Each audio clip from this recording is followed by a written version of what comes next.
दोस्तों, कैसे हैं आप सब। उम्मीद करता हूँ ठीक होंगे।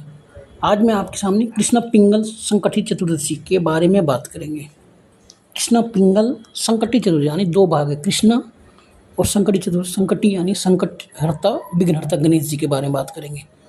ठीक है, तो चलिए स्टार्ट करते हैं। और हर बार में समय क्या बोलते हैं, आपके संस्कार और धर्म ज्ञान की बातें ही करता हूँ आपके साथ में, ताकि आपके नई पीढ़ी आपका वर्तमान पीढ़ी में कुछ नया कुछ करने का जो जज्बा हो। चलिए स्टार्ट करते हैं। दोस्तों, धार्मिक मान्यताओं के अनुसार यह व्रत श्रद्धा और विधिपूर्वक किया जाता है, ताकि संतान सुख और परिवार में खुशहाली का आशीर्वाद प्राप्त होता है। और यह पर्व 14 जून 2025 को आषाढ़ मास की कृष्ण पक्ष चतुर्दशी को ही मनाई जाती है। इस दिन भगवान गणेश की कृपा पाने के लिए अत्यंत शुभ माना जाता है। गणेश भगवान सभी देवताओं में प्रथम पूजनीय है ना। और सनातन धर्म में भगवान गणेश को मंगलकारी और विघ्नहर्ता भी कहा गया है। ठीक है, तो इसके बारे में बात करेंगे आज हम। यह त्यौहार हर साल आषाढ़ महीने मनाया जाता है।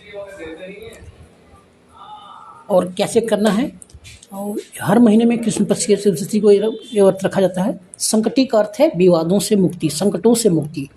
और इस दिन भगवान गणेश की पूजा करने से संकट, भक्तों के तमाम प्रकार के कष्ट दूर हो जाते हैं और मनोकामनाएं पूर्ण होती है। धार्मिक मान्यता के अनुसार इस व्रत में दिन में अन्न ग्रहण नहीं करना चाहिए और फल फूल दूध फल का सेवन करना है। नकारात्मक विचारों से दूर रहना है और दिन भर भगवान गणेश का स्मरण करते रहना है। ठीक है, और संकटी चतुर्दशी का क्या महत्व है।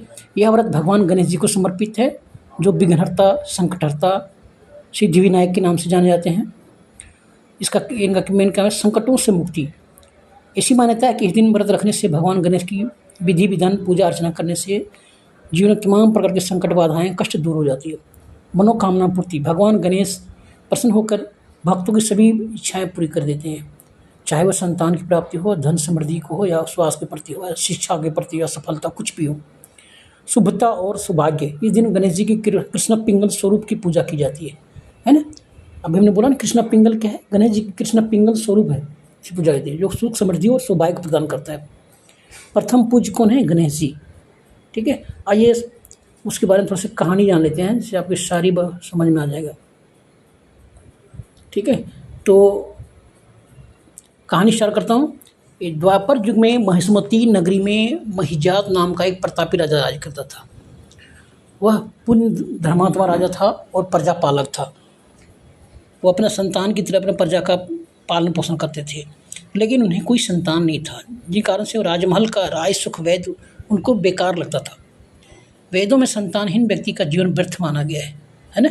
हिंदू धर्म के वेद के अनुसार संतानहीन जीवन का, जिसके बाद घर में संतान नहीं हो, उसका जीवन व्यर्थ माना गया, उसका धन संपत्ति सब व्यर्थ है।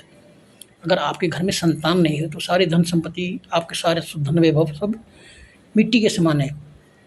पितरों को दिया गया जल पितृतर्पण करने के लिए, जन ग्रहण करने के लिए सोचकर राजा महिजात के जीवन में बहुत समय व्यतीत हो गया। यानी राजा ने पहले समय ध्यान नहीं दिया, इसलिए बहुत समय निकल गया उनका।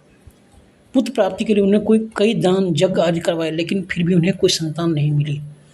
एक बार राजा ने विद्वान ब्राह्मणों और प्रजाजनों से इस विषय पर परामर्श भी किया। राजा ने प्रजाजनों से कोई संतान नहीं, इसके बारे में बात की। अब मेरी क्या गति होगी, मैंने अपने जीवन में कोई पाप नहीं किया है, अपने प्रजा का पुत्रवत पालन किया है और धर्म का हमेशा पालन किया है, फिर भी मुझे अब कोई संतान नहीं हुआ है। विद्वान ब्राह्मणों ने कहा कि हे महाराज, हम लोग इस समस्या का हल ढूंढने की पूरी कोशिश करेंगे। ऐसा कहकर सभी लोग राजा के मनोरथ की सिद्धि के लिए ब्राह्मणों के साथ वन में चले गए। वन में उन्हें एक श्रेष्ठ मुनि के दर्शन हुए, जो निराहार और रहकर अपनी तपस्या में लीन थे। उनका नाम लोमस ऋषि था। सभी लोग उनके समक्ष जाकर खड़े हो गए और मुनि से प्रार्थना किए, हे ब्रह्म ऋषि, हम लोग के दुख का निवारण कीजिए। तो क्या है बताइए। तो हे भगवान, आप ऐसा कोई उपाय बताइए जिससे इस दुख का निवारण हो सके। महर्षि लोमस ने पूछा, सज्जनों, आप लोग यहाँ किस कारण से आए हैं, स्पष्ट रूप से कहें। तब प्रजाजनों ने कहा, हे मुनिवर, हमारे राजा का नाम महिजित है, जो ब्राह्मणों के रक्षक, धर्मात्मा, दानवीर, शूरवीर और मधुरभाषी है। उन्हें हम पालन पोषण किया है, परंतु उन्हें कोई संतान नहीं है। प्रजा की बात सुनकर महर्षि लोमस ने जवाब दिया कि मैं संकट नाशक व्रत के बारे में बता रहा हूँ। यह व्रत निसंतान और संतान के निधनों को धन देता है। आषाढ़ कृष्ण पक्ष में संकट पिंगला कृष्ण पिंगला संकट मोचन एकादशी जो एकदंत गजानन नामक गणेश जी की पूजा करें। राजा ने पूरी श्रद्धा से व्रत रखा, ब्राह्मण भोज करवाया और उन्हें वस्त्र दान देकर विदा किया। तो गणेश जी की कृपा से उन्हें पुत्र रत्न की प्राप्ति हुई। महर्षि लोमस की कृपा बात सुनकर सभी लोग उन्हें दंडवत प्रणाम करके अपने नगर में लौट आए, है ना। और राजा की महर्षि की सारी बात बताए और प्रजाजनों की बात सुनकर राजा बहुत प्रसन्न हुए। उन्होंने श्रद्धापूर्वक गणेश चतुर्थी व्रत किया और उन्हें पत्नी सुंदर पुत्र को प्राप्त हुआ। श्री कृष्ण जी कहते हैं कि इस व्रत का ऐसा प्रभाव है, जो व्यक्ति इस व्रत को करता है उन्हें समस्त सांसारिक सुख की प्राप्ति होती है ना। थैंक यू दोस्तों, इस वीडियो में इतना ही। मिलते हैं अगले वीडियो में और टॉपिक साथ में। वीडियो अच्छा लगे तो लाइक कीजिएगा, हमारे चैनल को सब्सक्राइब भी ना भूलना। Thank you.